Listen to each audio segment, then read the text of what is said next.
Hi, I'm Ron Nutter, and this is another edition of Tech Bites with Ron Nutter. And in this video, I'm going to show you the tool you need to have on your home network, especially when you've got Internet of Things devices, and even if you don't. This is one tool you've really got to take a look at, and that starts now.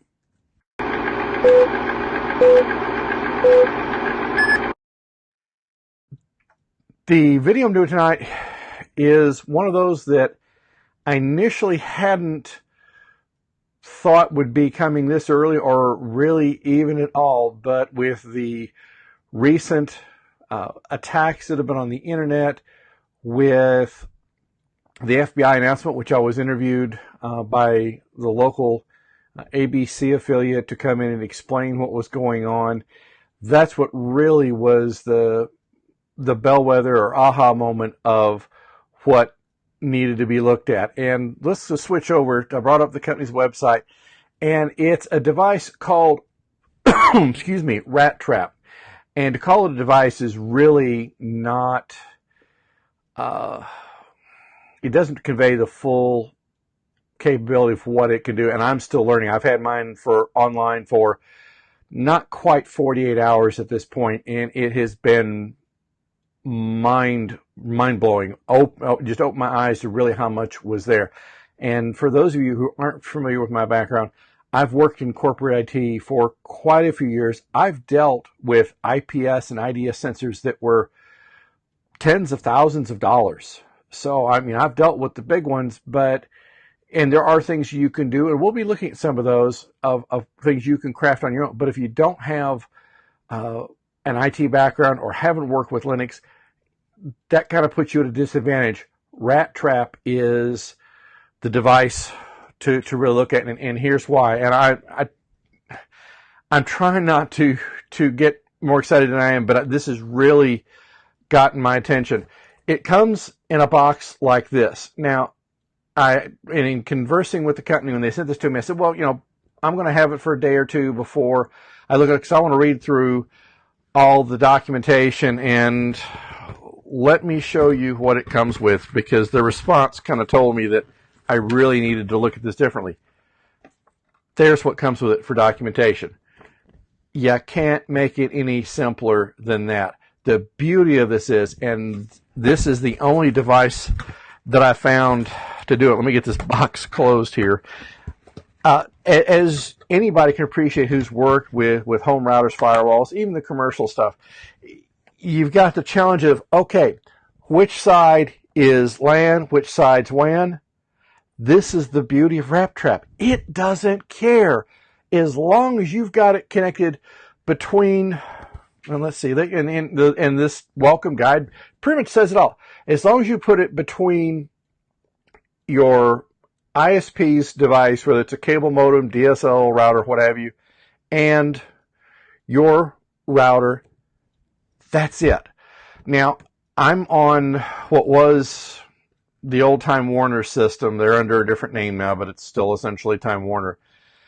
I took the output of that device, plugged it into one side of RatTrap, plugged the other side into the router / firewall I've got home, and it's one well known. It's a D-Link, I believe, right offhand, but it was that simple.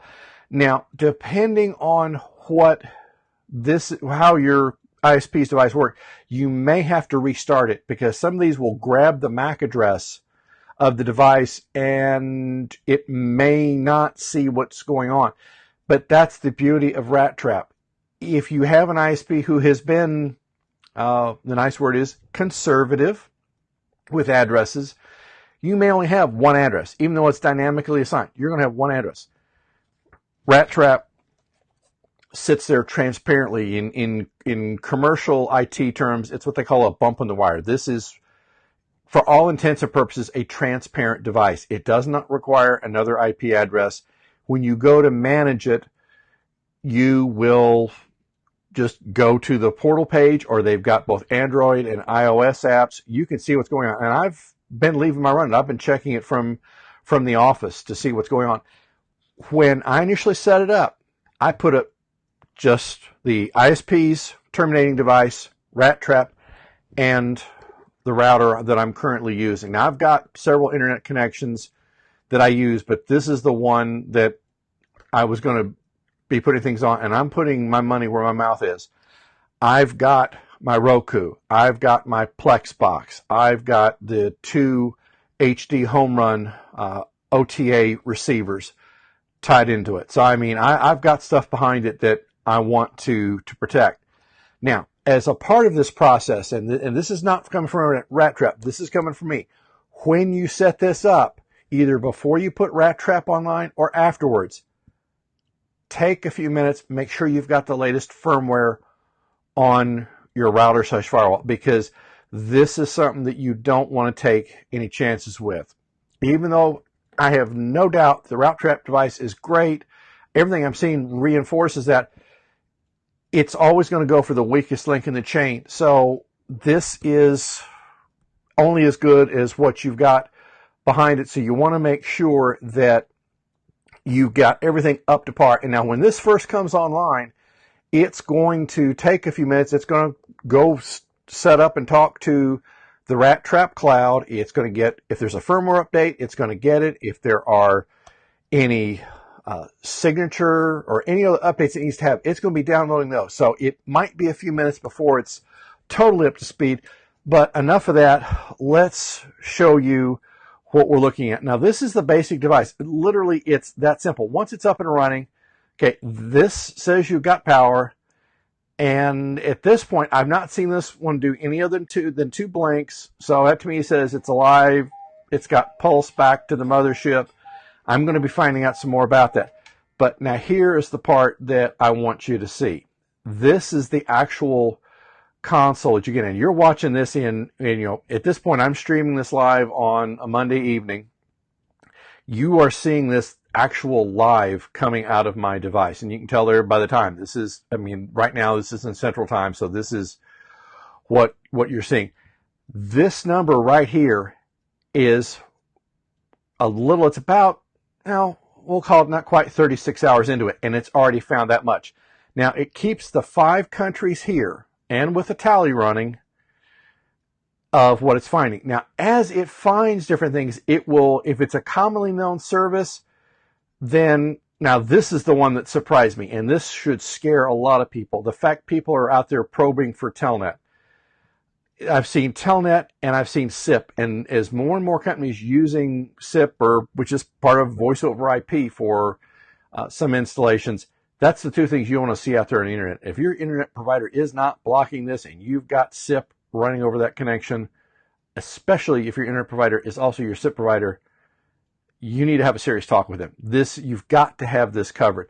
So this tells you what's going on, and you can see it keeps a running total of what's going on with your internet usage. You can see that in close to real time. Now, at this point, you'll notice a big drop-off. Well, there was a YouTube live stream from Daryl Eves that I was watching for about 3 hours. So, that was pushing my bandwidth pipe a lot.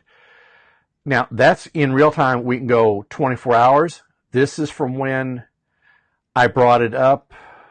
Let's see, it's just, June 11th. Well, okay, that's showing 24 hours. Let's go to 7 days, and now you'll see. Now, that's a better realization. So that was from the time I put it on in the afternoon, which was on a Saturday. Yeah, actually, I put it on Saturday.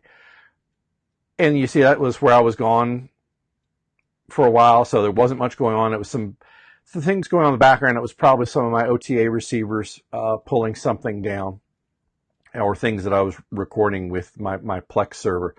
So, and as you can see, while we've been looking at this, the most recently blocked attacks are going on here. It shows you if there's any sites that it's protecting. Now, I do not have ad blocking turned on, and like I said, it shows Time Warner Cable. Latency, that's not bad. This is a residential grade cable modem connection, so that's not bad, and it tells you, gives you an idea of your download and upload speed. but it gives you what I'll call a heat map, and this shows you what's going on, where the different attacks have been coming from. Telnet, and then when I started seeing SIP show up, like I said, that one shocked me. That says if you're running SIP over your internet connection, and some providers offer you a separate connection that is solely on their network that cannot reach the internet, which if you can do it that way, that's probably a better way to do it. And then you always have a backup connection over some other service. So if your provider's connection goes out, you have a backup way of getting in. But please restrict the SIP protocol to between you and your provider, because really nobody else, as a general rule, should be coming in on your connection. Another one that I've seen an attack involving MS SQL. Again, that's not a protocol that you should be seeing out there. Now, if you notice, when an attack is first coming in, the security health will go red for just a second while it's figuring out what's going on. I've run some tools against it trying to simulate some attacks. And now granted, I don't have the programming background that some people do. I have not been able to get anything past this one. And I'm sure there's some who are more adept in that area than I am. So, this is something that is well worth looking at, especially if you are traveling. Guys, you can't get any more compact than this. I mean, this is easy to throw in your bag of tricks. This is just one part of protecting your network. I mean, if it's your only thing, certainly it's better than nothing, but this should be part of your strategy in whether you travel, if you have a home office. I'm impressed with the amount of telemetry that this has shown. And let's go over here. We'll go to attack events. And this is where you can get even more detail. And it drills down. In some cases, it's able to tell you, like this came out of, what's this, Cheyenne? So I'm assuming Cheyenne, Wyoming. Tells you stuff coming out of Las Vegas. Now, that could be just happen to be where the peering point was for that connection they identify. Amsterdam, China. So, I mean, the barbarians are knocking at the gate, folks. There's no way of mincing this one. And this shows you, in just this period of time, the amount of attacks that it has blocked. So, and we'll say 24 hours. Let's drill that up a little bit more. So you see now this is breaking it out about, it's summarizing it over 4-hour intervals. Let's go to 7 days. So this is where you see, a little bit of traffic was going on. Yesterday and today, I've really been pumping some bandwidth through it because I wanted to see what it was capable of. And there's a lot to learn about this. But on the other hand, you don't have to spend hours reading a manual or getting on the phone with support. This is something that really is worthwhile looking at. If you've got any questions, I mean, granted, I've only had mine up and running for about 2 days, a little over 2 days at this point. Please reach out to me with any questions you've got. I'm considering doing several other videos for this because this is something. Let me switch back over to the dashboard screen. There's other features under Device Control Panel where you can go in and make some adjustments, and you can see what's going on now. This is how you can keep track of when it has done updates, and you may see an update a day. You may see several in a day. If there's several major attacks going on, you will probably see at least an update an hour. It just there's no rhyme or reason. It's when RatTrap is gathering the intelligence from all the RatTrap devices out there, plus whatever resources they have available, because this is something we have to think much differently than we have in the past with how to protect networks, because it's not a matter of if they get in, it's a matter of when. But the more difficult you can make it, you're giving them encouragement to go on to lower hanging fruit that isn't protected. So this really is something to look at. I have been very impressed. This couldn't be any easier to get up and running. Now, I have heard of some ISP termination modems that don't get along well with this. And if that's the case, reach out to the folks at RatTrap. I think you'll find them very supportive, because I know they've been answering some questions for me, and I've got more coming. I'll tell you that now, good folks at RatTrap, because this I'm impressed with. It they tells you everything that you need to know here in the back. They've got mobile devices you can do. You've got a web portal. You can't make this any easier. They've made this very much of, well, I'll call it an appliance situation, where you don't have to go to training, you don't have to get additional training at cost. For the first year, and this device is about $200. For the first year, you pay nothing else. After that point, if I remember the information correctly, it's $9 a month or $99, I believe, for a year. And look at it this way: would you rather spend a little bit now versus cleaning up a big mess later on? Because this is one part of the process, but I think it's what I would consider almost a foundational piece. I'm impressed that much, and I don't impress easily, because like I said, I'm used to working with the commercial level IDS and IPS sensors that, to be honest, require a lot of configuration. You gotta watch them closely, because if you let them run on autopilot, it's going to try and bite you in the backside. Because I got bit one time, because I had my boss holler at me because we were getting several hundred messages a minute, and it was a bad signature released by the provider. So there's additional levels of protection that are available in this. We'll be looking at those in future videos. But again, if you have any questions about this, please reach out to me, because I want to make sure that I can answer any questions I can for you. And if I don't know it, I'll reach out to the folks at RatTrap, because I want this to be a win-win for everybody. You will see all the steps I went through to get up and running in the description for this video. You'll also see an affiliate link. If you buy one from that, great. That it's going to send a little bit of money my way. It will help pay some of the costs I've got from getting equipment to run the channel and different things that I've been working with to try to increase the production quality of the videos. But also, I want this to be a win-win for you. This is going to be getting mentioned. I'm working on a book series right now. I'm bringing volume 1 to a close, and we'll be starting already started volume 2, and it will probably be out later this year, early next year, because there are so many more things we have to think of. Just a straight D-Link, Linksys firewall, that's better than nothing, but not by much. RatTrap will help you take things level. Now, full disclosure, they did send me this to look at, but if I hadn't been very surprised at what I found and very happy with it, you wouldn't have seen a video on it, because there's stuff out there that really shouldn't have left the manufacturing floor.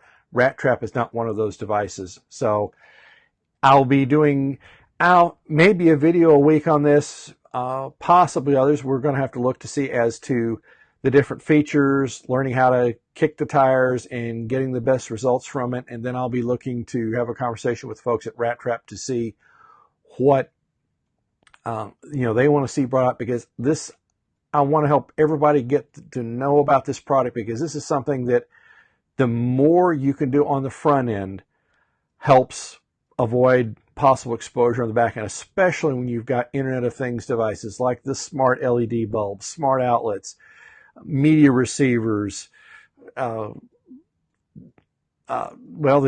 voice units from Amazon, Google, JBL. All those things have to be protected, and you've got to start looking at things more than just a $50 or $100 firewall you get at the office supply store. Really, it's going much beyond that. And RatTrap, it gives you a fighting chance at keeping the barbarians not only at the gate, but helping them maybe look to go to somebody else who's not as well protected. So if you have any questions, please reach out to me. This is going to be, in the book that I've got coming out here in the next, I'm hoping to get it out by the 1st of July. Definitely will be, this will be in the second volume as it starts to come out. But this is something that everybody needs to know about, and take a few minutes. Yes, it's a little bit of money up front, but I think you could not do any better at this point of protecting your network.